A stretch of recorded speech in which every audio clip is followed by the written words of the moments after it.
Olá, abençoados e abençoadas, professor Márcio Caldas, mais uma vez trazendo aqui processo penal na veia para vocês. Quem não é inscrito no canal, inscreva-se no canal, ative o sininho, dê o like. Vamos fazer com que esse canal aí bombe, para a gente estar sempre postando material gracioso e de qualidade. Nós estamos numa sequência gravando vídeos sobre teoria geral dos recursos criminais. No último vídeo eu terminei falando dos princípios que regem essa matéria. Falamos do princípio do duplo grau, falamos do princípio da unirrecorribilidade. No final estávamos falando sobre o princípio da fungibilidade, mas não esgotamos o assunto. Vamos dar o start agora, a partir da fungibilidade. O princípio da fungibilidade, ou chamado recurso, o princípio indiferente, da permutabilidade dos recursos, ele é extraído do artigo 579 do CPP. Lá fala expressamente que a parte não será prejudicada pela interposição do recurso errado, desde que não tenha havido má-fé. Então a pessoa às vezes tinha que entrar com recurso, acabou interpondo um outro recurso errado, mas não quer dizer que vai perder, que o seu recurso não será conhecido. Ele será conhecido sim, a não ser que tenha havido má fé. E quando for reconhecido, for aceito, melhor, for conhecido, ele vai ser aceito, o errado, como se fosse o certo. E vai dar, um prosseguimento, trâmite no procedimento referente ao recurso correto, embora ele tenha entrado com o recurso errado. Vamos ver aqui o que a doutrina traz como conceito. Nestor Távora diz o seguinte, olha, pelo princípio da fungibilidade recursal, não havendo erro manifesto ou má-fé na interposição de um recurso equivocado e atendido o prazo limite do recurso, que seria cabível, a parte não será prejudicada pela interposição de um recurso por outro. Okay? A definição da doutrina do excelente mestre Nestor Távora. Como eu já disse, a doutrina faz referência, eu ratifico, que esse princípio ele está estampado, ou melhor, extraído do artigo 579 do CPP.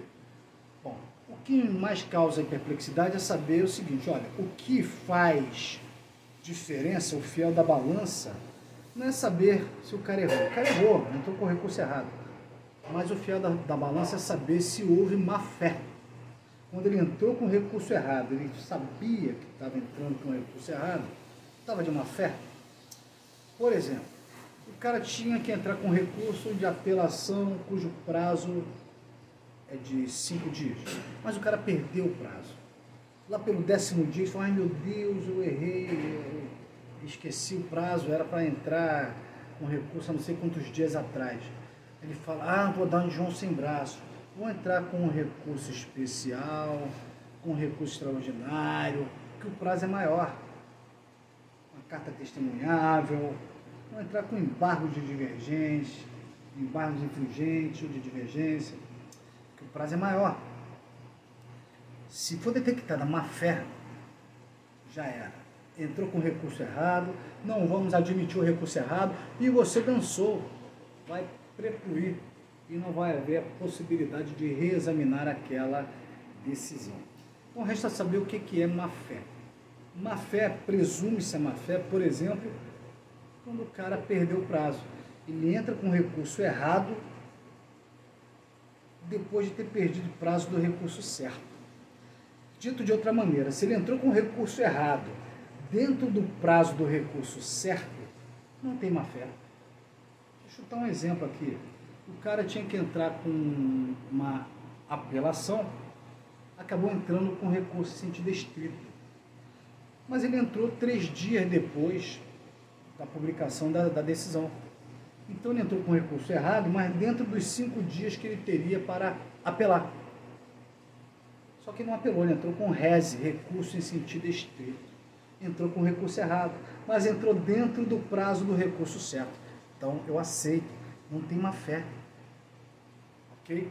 Então má fé é presumida quando a pessoa entra com recurso errado fora do prazo do recurso certo.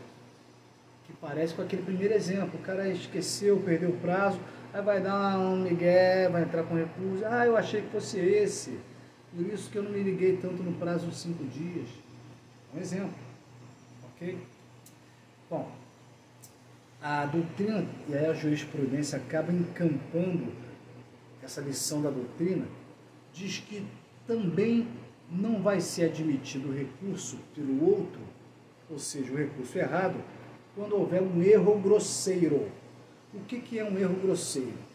Quando a lei expressamente, extreme de dúvidas, prevê qual recurso que cabe para aquela situação, não há a menor divergência, não há discussão doutrinária, jurisprudencial, a lei é clara. E o cara, por completa ignorância, entra com o recurso errado, não vai ser admitido o recurso. Ou seja, ainda que seja um recurso errado dentro do prazo do recurso certo, agora esquece o prazo. O que releva agora é o fato do cara ter revelado uma ignorância muito grande. Não vamos premiar a burrice também, é como se fosse isso. Porque se não há a menor divergência, se a lei é clara em estabelecer qual é a espécie recursal para aquele tipo de decisão, e o cara ainda assim, inexplicavelmente, entra com recurso que não tem nada a ver, não vou admitir não. Então esse princípio da fungibilidade tem limite. Estabelecer aqui 2 limites. Um é a má-fé, que é evidenciada, pelo menos presume-se, má-fé, quando ele perde o prazo e quer botar um recurso errado, só porque esse recurso errado tem um prazo maior. Não, só vou aceitar se for um recurso errado, mas dentro do prazo previsto para aquele recurso correto. E a outra situação que impede a incidência da fungibilidade é o fato de haver um erro grosseiro. Ok? Vamos avançando aqui, que é muito extensa a matéria. Vou te dar um exemplo de erro grosseiro aqui. Ó. A doutrina trouxe aqui, eu separei para vocês. Ó.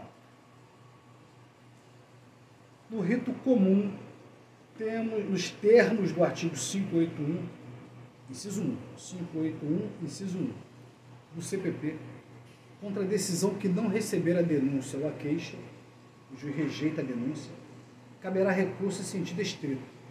Não havendo nenhuma discussão quanto a esse ponto, está lá na lei, é claro. Mas a parte, nesse caso, vai lá e interpõe uma apelação. A doutrina diz que isso aí é um erro grosseiro, porque está muito claro, muito evidente, lá para o rito comum, que o recurso cabível é o recurso em sentido estrito. Ok? Bom, então vamos avançando, vamos ver o que mais que tem aqui. Olha o que diz o 579 do CPP. Se o juiz, desde logo, reconhecer a impropriedade do recurso interposto pela parte, mandará processá-lo de acordo com o rito do recurso cabível. Então vamos imaginar uma situação em que havia uma divergência doutrinária, o indivíduo acabou interpondo o recurso errado, porém dentro do prazo do recurso que seria o certo. Então eu aceito esse recurso. Porém, na hora que eu for processar o recurso, eu vou adotar o rito do recurso certo. Por exemplo, era uma hipótese que tinha que entrar com um recurso em sentido estrito, mas como há uma divergência, ele acabou interpondo uma apelação, dentro do prazo. Então tudo bem, não é um erro grosseiro, porque é uma certa divergência, e também não há má-fé, porque o cara entrou dentro do prazo do recurso certo. Vou aceitar essa apelação, embora não seja apelação. Mas na hora de processar, eu vou seguir o rito do recurso certo, que é do rese, recurso em sentido estrito. Por exemplo, quando interpuser, vai devolver para o juiz que proferiu a decisão para que ele próprio, antes de mandar para o tribunal, ele próprio vai ter a possibilidade de fazer um juízo de retratação. Ou seja, ele pode, diante dos novos argumentos ali, entender que realmente o recorrente tem razão. Então, ele, juiz, ele mesmo reforma a decisão dele. Ou então não, ele, não obstante, eu vou fazer um juízo aqui, para mim eu vou manter a minha decisão. Essa possibilidade do juízo de retratação, que é uma consequência do efeito regressivo dos recursos, só tem no recurso em sentido estrito. A apelação não dá essa possibilidade. Se a pessoa apela contra a decisão do juiz, uma hipótese que era de apelação mesma, o juiz vai pegar esse recurso e vai ter que mandar para a instância superior. O juiz que proferiu a sentença não vai poder fazer uma retratação e dar uma outra decisão. Não pode. Vai ter que mandar para o juízo, né, superior, chamado juízo ad quem. O juízo que proferiu a decisão é o juízo AQO. A espaço Q U O. AQO. E o tribunal, que é a instância revisora, nós chamamos de juízo ad quem. AD espaço Q U E M. Ok? Então, no rese tem juízo de retratação. Na apelação não tem. Era para entrar com rese, mas o cara entrou com apelação, que ele errou. Já que havia uma certa divergência, ele errou. Ah, tá, vamos aceitar o recurso do cara porque ele não perdeu o prazo e também há uma divergência aí doutrinária. Então, não houve má fé, nem erro grosseiro. Só que na hora de mandar processar o recurso de apelação, não vai seguir o rito da apelação, que não prevê juízo de retratação. Vai seguir o rito do rese, que prevê a possibilidade do juiz se retratar e o próprio juiz que proferiu a decisão, ele mesmo altera a decisão dele. Nem precisa mandar para o tribunal. Ok? Vamos ver aqui outra questão. Voluntariedade. Princípio da voluntariedade. Nós já falamos, então não vamos perder muito tempo. É a ideia de que o recurso ele tem uma parte volitiva e a parte da motivação. Então, primeiro você tem que manifestar o seu inconformismo e a sua vontade de reformar, invalidar ou esclarecer aquela decisão. E isso é um desdobramento da voluntariedade. Ok? Vamos pegar aqui uma definição da doutrina. Olha o que fala aqui. Recurso é um ato processual decorrente da manifestação de vontade da parte que queira ver reformada ou anulada uma decisão. A doutrina, então, diz que voluntariedade a um só tempo é característica e é princípio. Tá? Que poderia você estar se perguntando, professor, você lá na frente falou que era uma característica, agora você está falando que é um princípio? Não sou eu não, abençoado. Eu sou papagaio de pirata, eu só repito o que os cientistas do direito processual penal vêm estabelecendo através de seus estudos. Então, a um só tempo é característica e é princípio também. O artigo 574, primeira parte, ele fala expressamente que os recursos são voluntários. Ok? Olha o que diz aqui o 574, vou ler agora a lei, dispositivo legal. Os recursos serão voluntários, excetuando-se os seguintes casos em que deverão ser interpostos de ofício. Vou chamar o recurso de ofício. 1. Recurso de ofício contra a sentença que conceder habeas corpus. A decisão que absolver desde logo o réu com fundamento da existência de circunstância que exclua o crime, ou seja, excludente de ilicitude, ou isente o réu de pena, ou seja, excludente de culpabilidade. Sobre a absolvição sumária com base em excludente de ilicitude, absolvição sumária com base em excludente de culpabilidade, necessariamente deverá haver o recurso de ofício, que não é a parte que vai recorrer, é o próprio juiz que vai ter que submeter a decisão dele para ser reexaminada.